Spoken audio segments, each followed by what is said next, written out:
Good morning. First, I would like to thank the organizing committee for allowing me to present this case, which I described as a mass casualty in a single person. 30-year-old male arrived to the hospital with acute epigastric abdominal pain. Past medical history and background was significant only for hypertriglyceridemia, and he received no medication for that.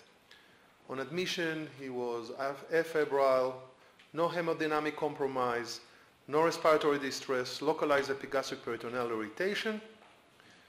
We continue with lab results, and what we saw is a lipemic serum, leukocytosis.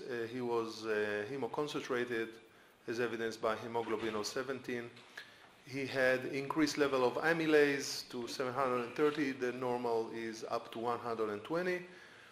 Triglycerides were extremely elevated to more than 3,000, and he had positive urine for ketones. We did have an available ultrasound service, so we did an upper abdominal ultrasound that was normal. And we go ahead and diagnosed him with acute hyperlipidemic pancreatitis. Okay, we're going to stop you there. Sure. We're going to stop you. In the audience, who is going to do a CT scan on this patient now? Hands up. Those who are going to do a CT scan, raise your hand at this point. Those who are not going to do a CT scan. Can I? Okay, so my first question to the audience, to the voting system, is what are the optional appropriate management at this stage? This is only a warm-up. Heparin, plasmapheresis, insulin, or each one of them. Please vote. It's not one of the options. Okay, please vote.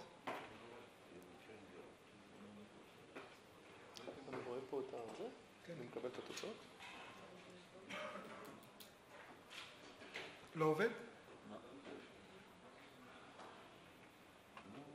Okay. Okay. As I told you, it's only a warm-up. Okay, we admitted the patient to the ICU, and in the following days, he actually deteriorated pretty quickly and developed a full-blown cirrhosis with multiple organ dysfunction. Yeah, the slide, we gave him all three of them. I'll show you in a second, okay? He developed ARDS, he developed a distributive shock that needed both massive fluid resuscitations, noradrenaline and vasopressin. He developed acute renal failure, oliguric acute renal failure that needed CVVHD, and we treated him with plasmapheresis, heparin and insulin until the triglycerides went down of below 800.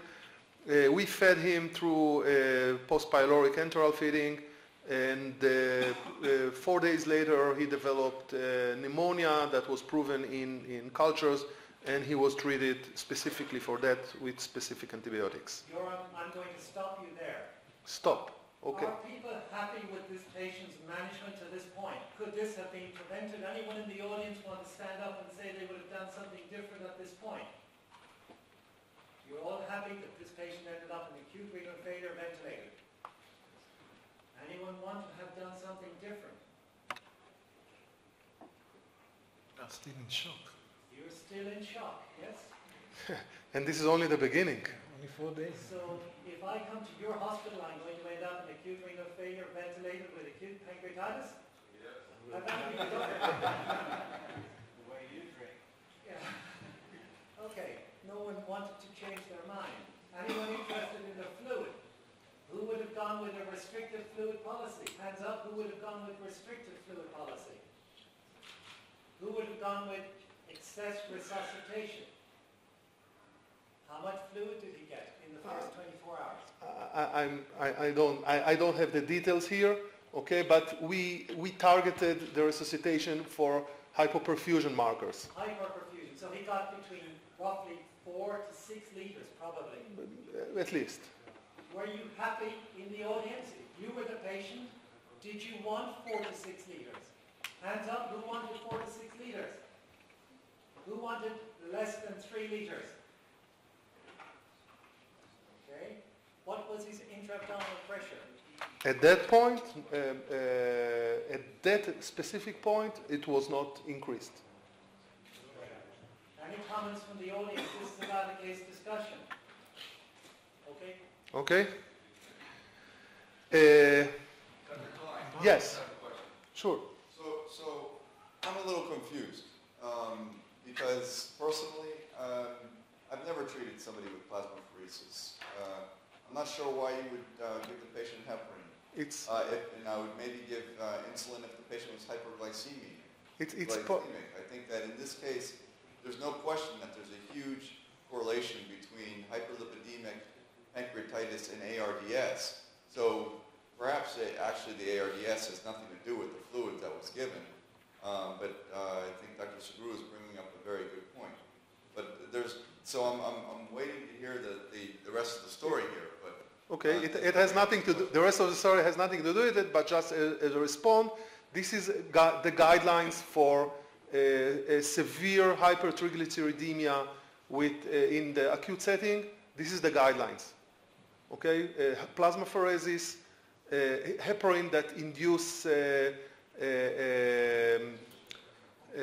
some kind of biochemical response to reduce triglycerides, and this is actually the guidelines. So hypertriglyceridemia drops Only for that, yes.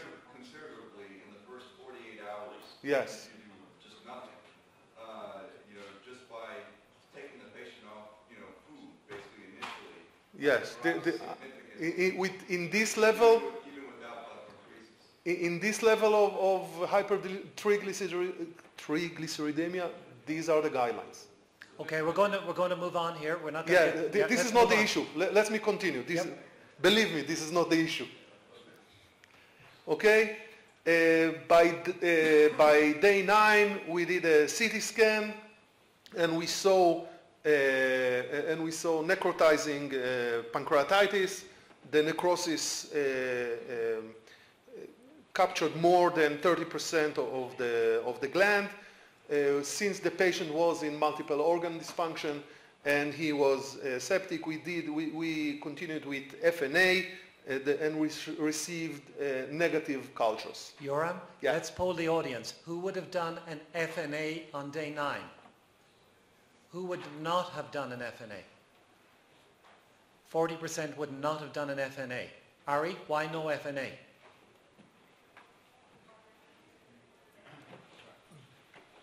Maybe I can. I'll come there. Explain why you would not have done an FNA. You're 40%, Because 60% would have.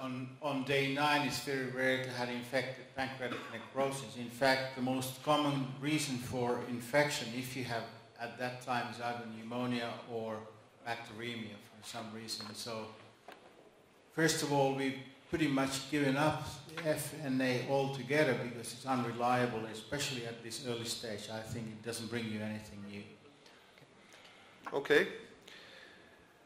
He gradually improved, and by day 12 he is weaned from the hemodynamic support. His renal function are improved. He's no longer need renal replacement therapy, and he actually is extubated. And we are very happy. We are very proud of ourselves. Only to be disappointed again for his deterioration on day 15. Again, respiratory failure. Reintubation, tracheostomy. He is septic again, obviously, and we repeated the CT scan. Again, we saw the necrosis. We did an FNA again, and this time the FNA was positive for MRSA. We went on. The patient was so the diagnosis now is infected necrotizing pancreatitis in an unstable patient with multiple organ failure. We took him to Okay, I'm going to hold you there. Yoram, let's poll the audience. Go back to your CT scan, please, the previous slide if you can. Who would have approached this through, presumably we're going to find an anterior approach. Who would have done an exploratory laparotomy on this patient? Mike, can I ask first, how long is this from the beginning of the symptoms? This is day 15. About 2 weeks. Yeah. So who would have proceeded with an exploratory laparotomy? Who would have continued conservative management? Who would have approached it posteriorly or minimally invasively? Okay. Okay. On exploration, we found him to have a diffuse purulent peritonitis. The whole lesser sac was actually an abscess, necrotizing infected pancreatitis, and gangrenous cholecystitis.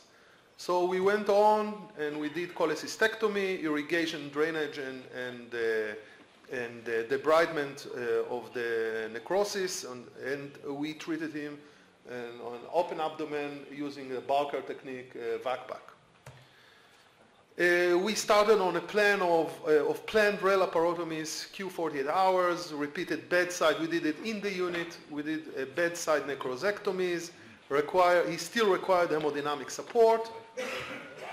On day 23, by day 23, he developed massive sudden upper GI bleeding. Profound hemorrhagic shock within minutes of the start of the bleeding. Okay, we're going to stop you there. And the hemoglobin, the hemoglobin went down to 3.4. Okay, what's your plan in the audience? Because we're going to find out on the next slide before he tells us what is your plan. No, there is a question in the next slide. Oh, good, sorry, okay.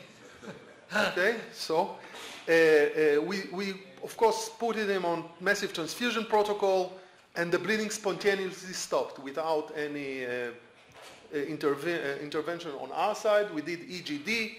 We found nothing but remnant of blood clots, a little bit. Okay, hold it there for a sec. Here. Go Okay. back. Oh, no. Okay. Okay, now, who would have done a gastroscopy on this patient at this time? Who would have done a contrast-enhanced CT scan? Who would have done an angiogram? Okay, so 70% are with you. Okay, that's good. It's pity they weren't with me then. We take him after the endoscopy. We moved him to the operating room. He was scheduled to have his abdominal washout anyhow. So while transferring to the table from the bed, another bout of massive bleeding, developed cardiac arrest, respond to massive transfusion and CPR, and again the bleeding spontaneously stopped. We explored the area, the retroperitoneum. We found no explanation for these things, and this is my question. What should we do now? The patient now is not bleeding. He's on the table. Exploration brought nothing. Endoscopy, you saw the results, and these are the options. Should we just continue to close observation? Maybe on-table arteriography in the OR. We didn't have at that time a hybrid room. Transfer to the CT to do a CT angio, or activated factor 7. אין לך את הזה? הם פשוט לא הכינו את השאלות. Yes. I think that we have here two questions that maybe we can question them before taking him to the OR. Okay. What is better? After GI bleeding, you took him for re-exploration. What do you expect him to have? No, I think that to take him to CT angiography was better to do before the exploration, or even to take him to arteriography before taking him to the operating room, and try to explore upper GI bleeding from some kind of fistula into his abdomen. Okay, let's take a vote then. Who's with our colleague over here? Hands up, who agrees with our colleague? Who agrees with Yoram's trip to the operating theatre? Okay. In terms of taking a vote, you can vote with your hands. Who's for an on-table angiogram now in this situation? Who's for the transfer to the CT for angiography? Okay, I think most are going to CT. Okay, just remember he just had a cardiac arrest. That's okay. So we did an on-table arteriography. and there was no bleeding from the aorta, celiac, or superior mesenteric arteries. We stopped we finished the test. The technician and the radiologist left the room. We were starting to pack him to go back to the units. Again, recurrent massive bleeding. What should you do now? When you say recurrent bleeding, where from? From the angitube? From the angitube, from his mouth, he's vomiting blood and clots from the angitube, and basically we are just standing there. We are past arteriography, and bright blood with clots. Was the angiogram started with flash aortogram? All the way Yes, up to the yes, arch? yes. Started with flash aortogram and went down to the celiac. Up to the aorta, thoracic aorta? Yeah. To the arch, from the arch. What? Did you consider to leave the sheet into the area of the angiography because you don't have any source of bleeding, and to have a very, very fast access to repeat the angiography? Yeah, we consider that, but in the OR, we actually the sheet was there, but in the OR, this is basically not a formal angio. This is a C-arm that we do for fluoroscopy. Okay, this is not a formal angio suit. Question. Would you consider taking the patient to the angiogram suite and doing a real angiogram under good conditions? Yes, that was our plan, to take him either to the CT scan, to do a CT angio, full CT angio, and from there maybe to formal angio. That was the plan. But before we could do that, he just had another bout of massive bleeding. I must tell you, it's the most frightening bleeding I ever saw. Everything was gushed with blood, and you cannot even suction him. Can I ask in the audience who would have considered a provocation angiogram? In other words, the administration of heparin to promote bleeding in the initial negative angiogram. So who would have done a provocation, a bit like leaving the sheet in, but gone to a provocation angiogram? Anyone consider a provocation angiogram? 1%, okay. I would do this in an angio suite, not in the OR without any capabilities. Once you do a provocation bleeding, you need to be ready to just clot it immediately. They were in the OR without any capabilities, so that's why. On the angio suite, I'll do that. Okay, unfortunately, at that point, we couldn't leave the OR. So out of despair, I must tell you, completely out of despair, without a lot of thinking, and part of it for cleaning, for control of actually the mechanical bleeding, I put a Swank-Stacken Blackmore tube and inflated only the esophageal balloon, just in order to stop the gush of bleeding from his mouth, and the bleeding stopped immediately. After 5 minutes, 10 minutes, the patient regained hemodynamic stability and no further bleeding. We took him to with the Blackmore inflated, we took him to the unit, and for the next 12 hours, he is completely, no signs of bleeding, he's completely stable, and he's about to be discharged home. Okay? We took him to the CT angio, and this is what we found. He had a right aortic arch, left subclavian artery posterior to the esophagus, and 1.5 aneurysm or aneurysmatic dilatation of the subclavian artery origin. Anybody heard about this condition? Where apparently this is a known condition.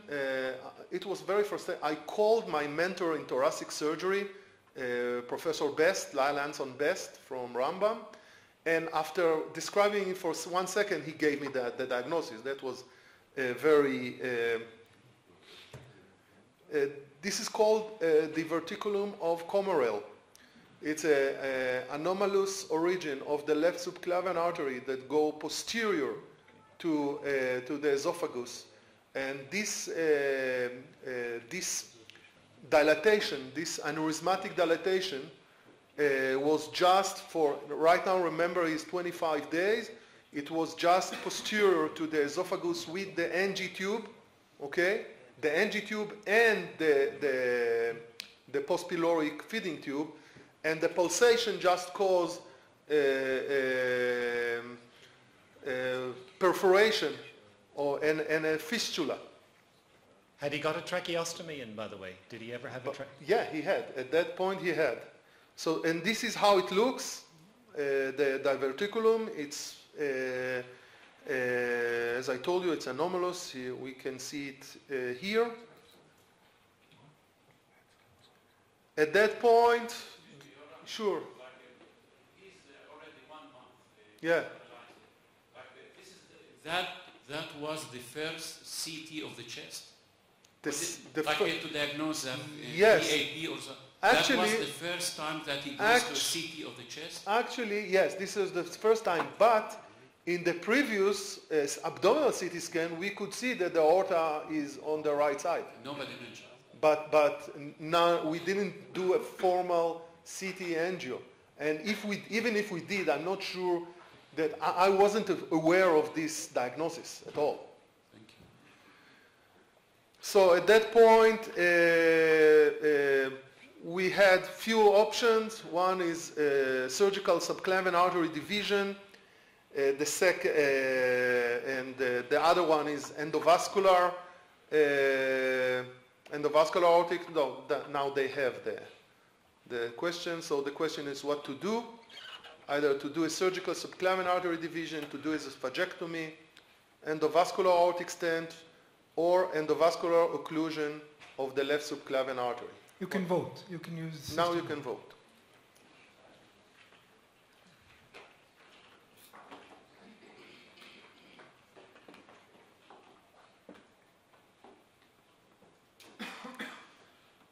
Okay, so basically this is what we did. Actually, we followed the majority, even though we didn't know that at that time, and we went ahead and did a endovascular aortic stent graft.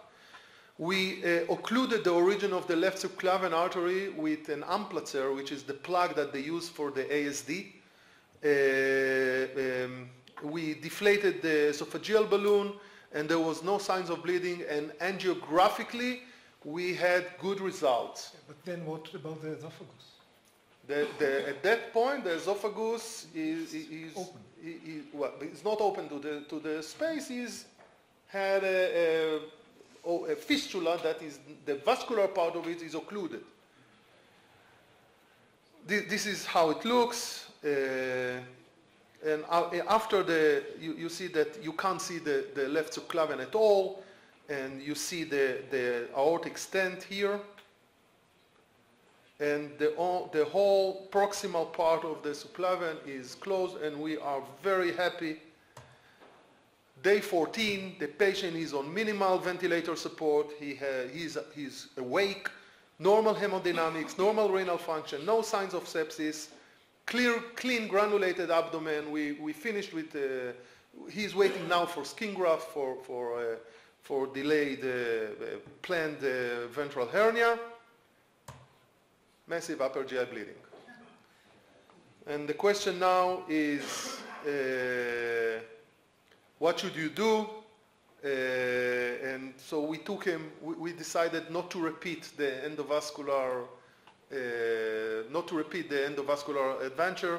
We took him to the operating room, left posterolateral thoracotomy. Actually, we concluded all Professor Moore syllabus of acute care surgery on this patient. We left posterolateral thoracotomy, division of the left subclavian origin, suture of the diverticle, and primary repair of 2 centimeters hole in the esophagus. This is actually the footage from the operation. You can see the remnant of this is the aorta, this is the remnant of the diverticle, and this is the esophagus. Post-operative day 7, the patient developed left lower lobe pneumonia, sepsis, and started to bleed from the tracheostomy. We did a bronchoscopy and we found no explanation. And on CT angio, we found left lower lobe hepatization and arterial bronchial fistula. And my question is now what? Either do an endovascular embolization, left lower lobe lobectomy, continuous antibiotics, or quit your surgical career and join the JCI observers team. This is the best job in the world. Please vote.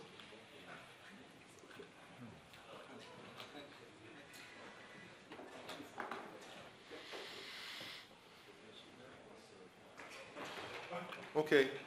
I hope that this would be the results. I'm sorry to disappoint you guys, but the way to do an endovascular embolization of bronchial artery is through the subclavian, which is not existing anymore, so we cannot do that. And we had no choice. He didn't have hemodynamic problems with this bleeding, but each time he bleed, each time he deteriorated to severe hypoxia and severe coronary vasospasm to the team. So we did, and actually I will conclude here because I'm out of time. We did a left lobe lobectomy, left pleural empyema. He developed then left pleural empyema that needed a repeated thoracotomy. He developed the severe necrotizing pneumonia expanded to the left upper lobe, and we had to do a completional pneumonectomy. He leaked from his esophageal repair, and we stopped this leak with esophageal stent. And he started, and actually he recovered all the way to be outside of the units in the air with his family. But on day 96, he developed a huge, massive tracheoesophageal fistula and succumbed to severe hypoxia that we couldn't treat. And the final, probably the final slide should be the quote of Thomas Jefferson. I always thought it was a surgeon that said that, but apparently this is Thomas Jefferson quote. Say, when Lord puts his hands on a man's shoulder, I take mine off. In this patient, Lord, hug this patient. Professor Mattox actually indicated that this was his. Well, when you look at the internet for this quote, Yeah, you well, find a picture of Thomas Jefferson. So Yoram, can you now, after treating this patient for almost 4 months, can you now elude on whether you went wrong in the first step of treating his pancreatitis and taking him after 4 or 5 days to the operating theater? Would you suggest any other algorithm to this patient? I don't think so. I think if the problem was only necrotizing infected pancreatitis, we probably would pull him through. Despite he actually the pancreatitis recovered. No, healed. but for example, initially trying to do percutaneous drainage with large bore drains or this huge abscess in the lesser sac and avoiding the open abdomen process, which eventually brought him to a very long recovery period with NG tube and the need for tracheostomy. Whether you choose to do percutaneous drainage, even multiple percutaneous drains, and avoid surgery in this patient. I always try to do that, but in my experience, if the amount of solid material is much higher than the fluid, than the pus, probably you won't be able to finish the case like this. I always try to keep it as minimal invasive as possible. We don't have enough experience with minimal invasive. Yeah, that's another question is what about... Yeah. We tried several times, not on this patient, of course, because in this patient, when we got to operation, he was in dire straits. He was in hemodynamic compromise. That was not the right patient for any shortcuts. Anybody in the audience like to add a word of wisdom that may have changed this man's course? Anyone like to say that they would have done something different for this patient? Well, of course,